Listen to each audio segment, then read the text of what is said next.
In this video, I'll be cycling due north from Perth. It'll be the first of two videos on a very special ride. Very special for me indeed.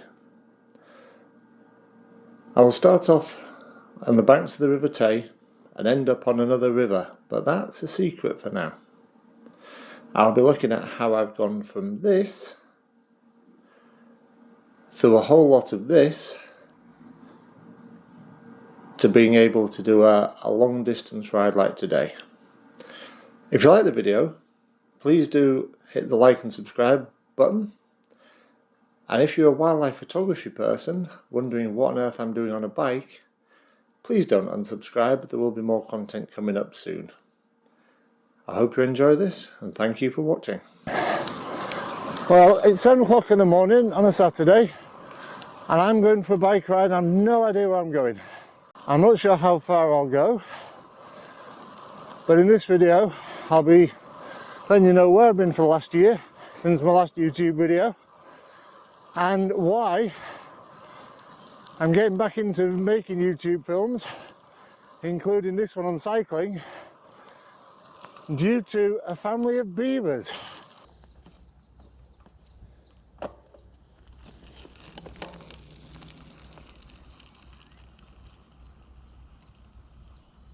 So I'm presently stood above the main railway line that goes between Edinburgh and the Cal of Locale or Orkney up to Scrubster, and I'm also next to the A9. So the A9 kind of splits eastern Scotland in half. I mean, quite often on the weather reports they'll describe Scotland as east or west of the A9 to what the weather's going to be. And one of the beauties of this ride is there's a lot of options. So I'm going to go north and see just how far I get. But if I get tired, I can hop on the train and come back. Now my train leaves its first stop at 5:30 this evening. It's now 7:30 in the morning. And it travels south. So it gets to its next stop at 6 o'clock and keeps going. So I'm going to see how far I can get and which of the stops I'm going to get back on at. I like this sort of linear route because you feel as though you're doing a big journey. It kind of feels as though it's a long way. So I'm going to pass through places like Dunkeld, Pitlochry, and then we'll see how it goes. I may get to Blair Athol. I might even get over the big pass to Dalwhinnie, and beyond that, it's a long way. So I'm gonna press on. See you later.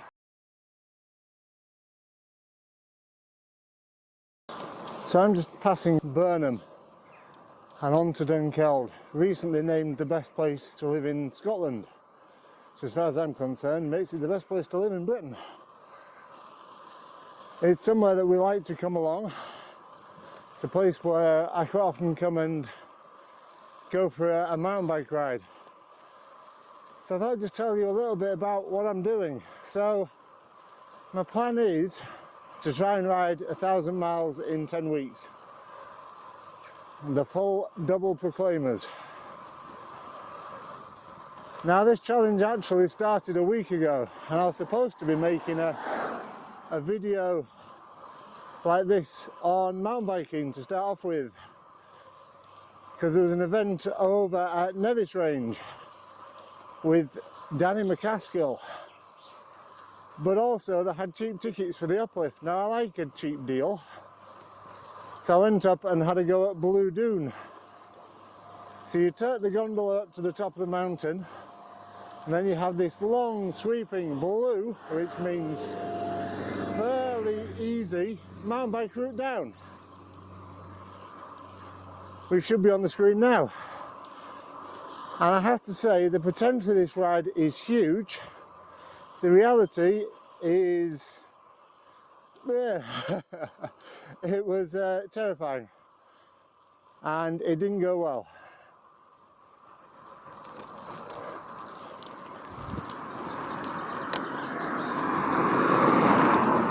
So after I picked myself up, it was just a case of getting to the bottom. The run was so loose. I mean, at times I moved out of the way to let people pass me, and quite frankly, it was hard to stand up. It was like a scree slope. So I really hope that some improvements are made to that run and it's made a bit better. It's possible that the dry weather was actually causing difficulties because everything was starting to fall apart. So I'm now going over the bridge over the River Tay. Should have changed down a few gears for this.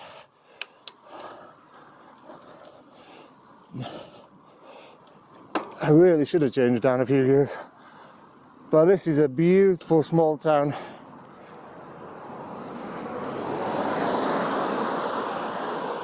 I'm currently crossing the bridge that's on your screen now. Absolutely magnificent. Now, I'm using the Komoot app for this, and it's pretty good but not perfect, so it keeps telling me to go on slightly dodgy versions of the route, but I'll be ignoring it at places. Careful, careful. We do get some lemmings in the area at times.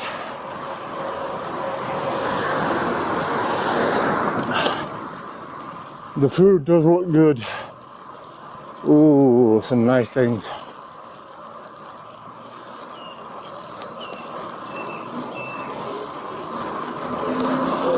Now this is coming up to a part of the route that I've done before quite a few times on the mountain bike. And I'm looking forward to this section.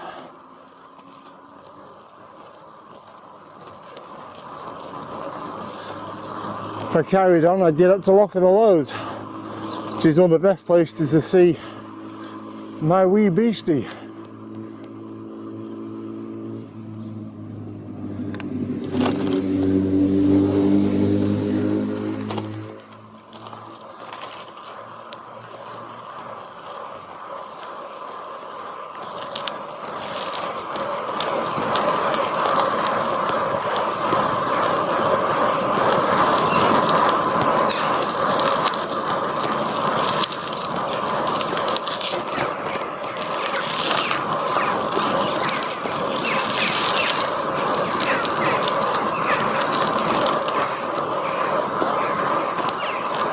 So that is Dunkeld Cathedral, which I hope you can see. I'll do a bit of a swerve so you definitely can. Well worth a visit, although they're doing some fairly major repairs at the moment, but it's still worth going and seeing. The route passes by the Dunkeld Hilton and then carries along an excellent cycle path that makes up part of a route called the Fiddler's Path, with the west side being much more mountain bikey and the east side being this excellent smooth cycle path. But I still felt the need to go a little bit off-road, down to the bridge pool which sits underneath the Jubilee Bridge. The river here is really stunning. There was so much wildlife about. Common sandpipers, a few signs of beaver activity, dippers, and lots of sand martins. I spent a few minutes admiring the river and having an early break in the ride before carrying along National Cycle Route 7 up and over the Jubilee Bridge. This gave great views, but it was quite a narrow path next to a very busy A9. The route then followed some lovely country roads with Benverachy in the distance. There were a few cars, but soon I reached the bridge over the River Tay, which is a really nice structure and one that I used to fish below when I was young. It is, however, quite noisy, so forgive me for the noise on the next bit of the recording.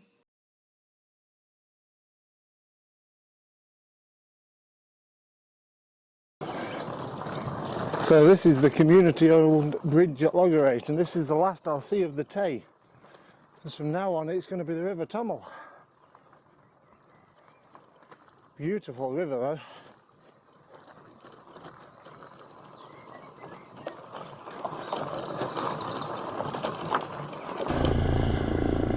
Next we had some drama.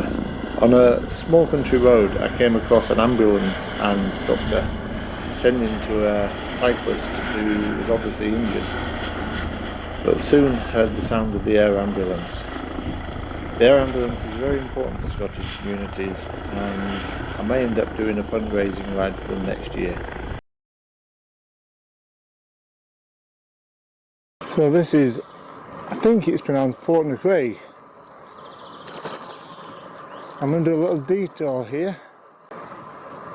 So this is the Festival Theatre, and down here there's probably going to be some fishermen. So this is the dam with a fish ladder. So all the salmon going up the River Tommel, because that's where we are now, have to go up this series of pools to get up above the dam, because otherwise they weren't going to be jumping that. Let's have a look, see if we can see any salmon.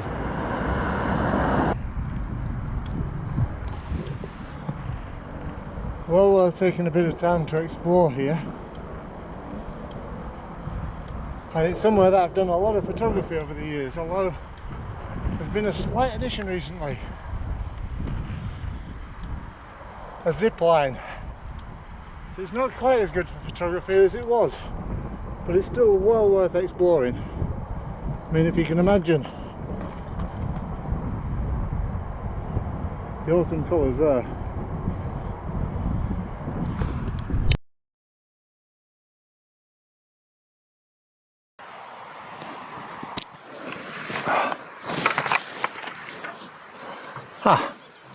Right, so while I stop and have a late brunch, I thought I'd explain a bit about why I'm making a video on cycling, and more interestingly why some beavers have persuaded me to do it. So I disappeared from YouTube about a year ago. The reason I disappeared was because I was starting to put weight on again, quite frankly, and I needed to buckle down and do some serious exercise, and time didn't really allow for both. So a few years ago I looked like this. It's probably about the best time I've ever had for photography. It's when I was photographing capercaillie and all sorts of things, getting articles in BBC Wildlife. But like for the article for BBC Wildlife, we went with a shot that was a very close-up, so you couldn't actually see me very much. So tried various methods, but one of the key things I found for losing weight is vast amounts of exercise. I am much better at working hard than I am saying no to food. So I realised by the time of the last video that I really needed to buckle down and get down to my lowest that I've been since I was mid-teenager. And to do that I had to put in the hours on the bike. So I disappeared from YouTube. The plan was to try and lose the weight and then get back into it. But recently I bumped into a family of tubby beavers. Wonderful. And they really ignited the spark in me for doing the videos again. So hopefully by now I've got 2 videos out on the beavers. One is me talking about them and showing them, and the other one is just the beavers being themselves. It's fantastic to see. So it really drew me towards starting to make the videos and doing the wildlife photography again. But I still need to carry on losing the weight. So I thought, why not go public a bit and share what I'm doing in terms of trying to lose weight. So I've set myself a challenge. Early on in the year I was trying to do a half marathon, but it went wrong with an Achilles problem. So I'm now on the bike. So my challenge is to 1,000 miles in 10 weeks, which is quite a bit for me. Okay, some other people will do that easily, but it's a bit of a challenge. And then I thought I'd include some of the more interesting rides on the channel. Then I'll probably do some on the running and some challenges I've got ahead, combined with some fabulous wildlife. So I hope you enjoy both. If not, I'll try and make it clear whether you're going to see a big guy exercising or some wonderful animals. Right, lunch.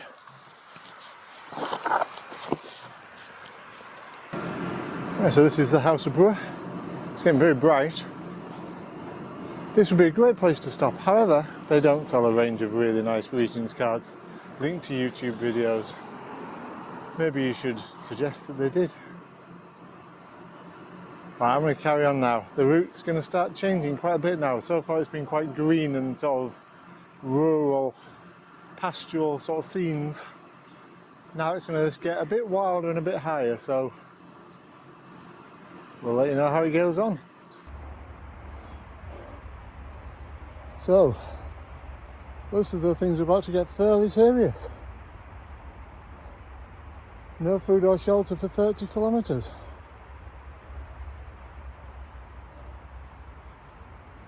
I think things are about to change.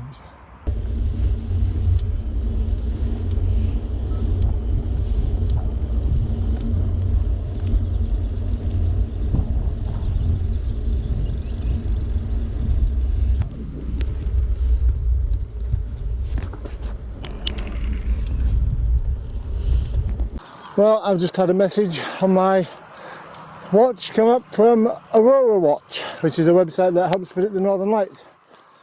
And apparently there's now a good chance. There's only one issue. Well, actually no, there's three issues. One, it's the middle of the day. Two, it's cloudy. And three, at this latitude, it's not going to get dark for another 2 months.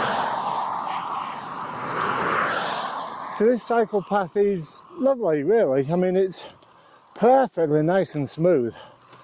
Really good. And the A9 is running next to me, which, you know, it's a good way of doing this, putting it next to the road. I'm heading steadily uphill. Now, one of the reasons I like doing these linear routes is because you can actually do them on days when the wind is always going to be behind you. So today I've got about 5 mile an hour tailwind. However, I'm going north, which to most people psychologically means I'm going uphill, but I'm really going uphill. The start of this ride was at sea level. The end of this ride will be about 250 metres above sea level. That's if I get there. So I'll now let you know where I'm going. The target today is Aviemore. So Perth to Aviemore, which is about 86 miles. I might try and nip up to one other special place if I've got time. I had considered trying to make Inverness. In fact, my train ticket is from Inverness, but spend too much time faffing around with cameras and a little bit of drones and things. And also, if I go over 100 miles, my oldest son won't talk to me, because next weekend we're both going to have a go at doing 100 miles together on mountain bikes. So that should be an interesting one. The good thing with that is he is mega fit, so hopefully it'll be a better film because he can disappear off ahead and get the drone up, get some really good footage. The peace and quiet of the countryside, the silence of the Scottish moorlands. I would recommend this route though. This is actually really nice, and it is a bit tiring. I know I'm going uphill, but it's not too bad. I'll check back in at the summit. Right, well that's me at the top of the highest part of the National Cycling Network in Scotland. So theoretically it's downhill from here. So I'm coming on to Aviemore, which is another 35 miles. And quite a windswept place. I can understand why the sign was there saying you're about to enter somewhere pretty wild. So just to give you an idea, I've come from Perth, which isn't even on the So I've just spent probably the last 45 minutes helping a couple of guys with a puncture. They'd been there for nearly 2 hours trying to fix a puncture. So hopefully they won't be walking, but I had to go in the end. So hope you got home safe. Right, I'm gonna press on and downwards. Yes! Please keep an eye out for Due North Part 2, where we'll discover whether this is my first century ride, and if it happens to be, what lessons I learned doing it.